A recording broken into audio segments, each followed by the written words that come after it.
బర్త్డేకి సర్ప్రైజెస్ ఒకటి ముందే నాకు తెలుసు, మిగతా 2 మాత్రం అన్ఎక్స్పెక్టెడ్. యాక్చువల్ గా బర్త్డే రోజు నేను ఇంట్లో ఉన్నాను. బీటెక్ ఫ్రెండ్స్ ఏమో కేక్ కట్ చేపించారు. వాళ్ళు ఆర్డర్ చేసేటప్పుడే నాకు తెలుసు వాళ్ళు ఆర్డర్ చేస్తున్నారని. బట్ ఈ 2 మాత్రం అన్ఎక్స్పెక్టెడ్. ఆ రెండిట్లో ఒకటి ఈ 2 cute cakes and bouquet.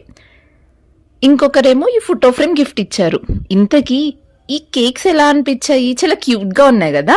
Birthday treat లో అన్ఎక్స్పెక్టెడ్ గా ఈ ఆనియన్స్ హైలైట్ అయ్యింది. బర్కస్ రెస్టారెంట్ కి వెళ్ళాము. సింపుల్ గా crispy corn, chicken fry piece, family pack biryani order చేసాం. అండ్ సాఫ్ట్ డ్రింక్స్ కూడా. ఫుడ్ వచ్చాక నార్మల్ గా స్టార్ట్ చేసాం. అప్పుడు ఈ ఆనియన్స్ చూసాం. ఫేస్ లాగా కట్ చేసి ఉంది. చూస్తే నవ్వొచ్చింది.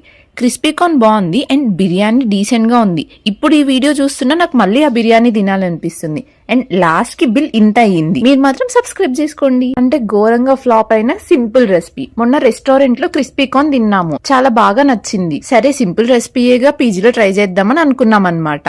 బియ్య పిండితో కార్న్ ని కలపాలని తెలియక మేము మైదా పిండితో కలిపాం. అంతే, ఇంకేముంది, పిండి సపరేట్ గా కార్న్ సపరేట్ గా అయిపోయింది ఆయిల్లో వేసాక. లాస్ట్ కి తిన్నామా లేదా అంటే వేస్ట్ చేయకూడదు కదా, అందుకే తినేసాం అనమాట. కరెక్ట్ రెసిపీతో రావాలంటే సబ్స్క్రైబ్ చేయు. 3 బిస్కెట్స్ తో చాకో లావా కేక్, అది కూడా పీజీలో. దీనికి కావాల్సిన ఇంగ్రీడియంట్స్ 2. ఒకటి biscuit packets and milk packet. Biscuits ని పౌడర్ లా చేసి మిల్క్ తో కలిపి ఒక బ్యాటర్ లా ప్రిపేర్ చేసాము.